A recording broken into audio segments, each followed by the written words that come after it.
جی ناظرین، خبروں کے سلسلے کو آگے بڑھاتے ہوئے خبر شامل کرتے ہیں۔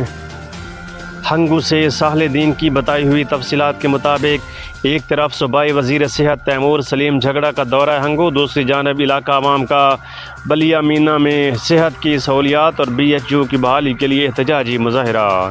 ہنگو یونین کونسل بلیا مینا کے بی ایچ یو میں گزشتہ 7 سالوں سے پولیس تھانے کے خلاف علاقہ عوام نے احتجاجی مظاہرہ و حافظ منیر مدرسہ سے بی ایچ یو تک ریلی نکالی۔ بلیا مینا میں بی ایچ یو تھانے کے سامنے احتجاجی مظاہرے سے خطاب کرتے ہوئے حافظ منیر، سابق ناظم احمد محمد حسین اور دیگر مقررین کا کہنا تھا کہ پی ٹی آئی کی صحت کی سہولیات کے تمام دعوے دھرے کے دھرے رہ چکے ہیں۔ گزشتہ 7 سالوں سے پولیس تھانہ بی ایچ یو میں قائم ہے۔ تھانے کی وجہ سے ہسپتال کو نہ ڈاکٹر آتے ہیں اور نہ ہی دیگر سہولیات میسر ہیں۔ اس کو استعمال کرتے ہیں، اس روڈ پر غور کیا جائے۔